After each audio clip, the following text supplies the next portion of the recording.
Assalamualaikum warahmatullahi wabarakatuh. Hai guys, kami dari kelompok 13 akan menjelaskan tentang pengulangan hiponim dan kolokasi. Saya Wela Agnis dengan NIM 31 2021 034 dan di samping saya ada Eka Melinda dengan NIM 31 2021 026. Di sini kami akan menjelaskan tentang pengulangan hiponim dan kolokasi.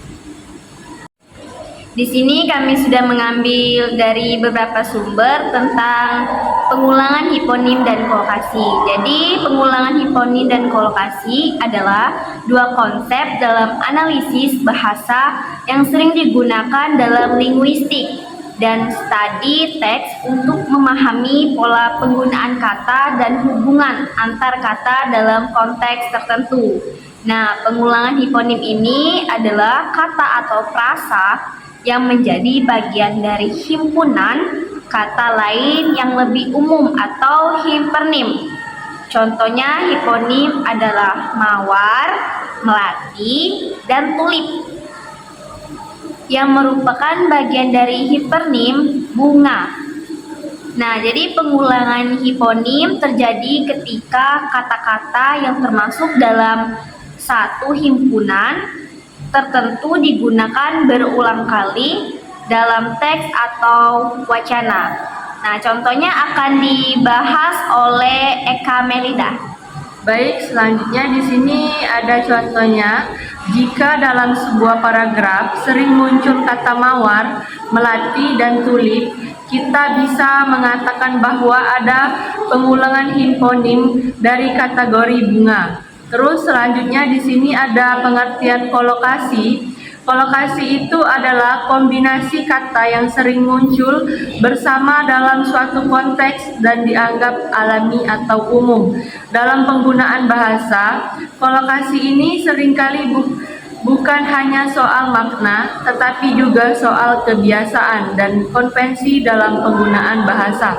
Terus selanjutnya di sini ada contohnya akan dijelaskan oleh teman saya Wela. Ya. Contohnya ini ada strong coffee atau kopi kental.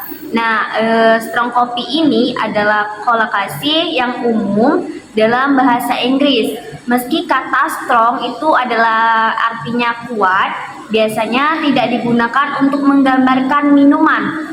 Nah, ada yang kedua ini ada take a photo, mengambil foto adalah kolokasi yang umum dibandingkan dengan make a photo yang jarang digunakan. Nah, di sini juga ada perbedaan dan hubungannya yang akan dijelaskan oleh Eka Melinda. Baiklah, selanjutnya perbedaan dan hubungan.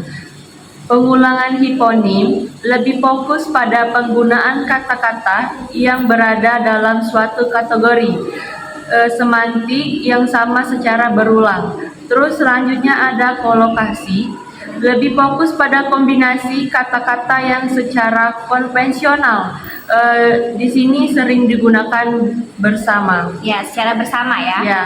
Selanjutnya ada contoh dalam teks yang akan dijelaskan oleh teman saya Wela Agnis. Ya, contohnya dalam teks itu jika sebuah teks tentang bunga menggunakan kata mawar, melati, dan tulip secara berulang. Nah, itu menunjukkan pengulangan hiponim dari kategori bunga. Namun, jika teks tersebut sering menggunakan frasa atau aroma harum, nah, warna cerah, dan tumbuh subur. Ini adalah contoh kolokasi karena kata-kata tersebut sering muncul bersama dalam konteks berbicara tentang bunga. Nah, mengidentifikasikan pengulangan hiponim itu dan kolokasi dapat membantu dalam analisis teks untuk memahami pola bahasa, identitas topik, serta preferensi penggunaan kata dalam sebuah wacana. Nah, kesimpulannya akan dijelaskan oleh Eka Melinda. Baiklah, di sini ada kesimpulan dari materi kami, yaitu kedua konsep ini digunakan dalam analisis linguistik untuk memahami pola-pola dalam penggunaan bahasa, baik dalam komunikasi sehari-hari maupun dalam teks tertulis. Analisis linguistik sering mencari pengulangan hiponim dan kolokasi untuk memahami struktur dan makna teks lebih dalam. Mungkin itu saja kesimpulan dari kelompok kami. Ya, itulah pembahasan dari pengulangan hiponim dan kolokasi. Mungkin itu saja yang dapat kami sampaikan atau kami jelaskan. Kalau ada kata-kata yang salah, kami mohon maaf. Kepada Allah kami mohon ampun. Saya akhiri. Assalamualaikum warahmatullahi wabarakatuh.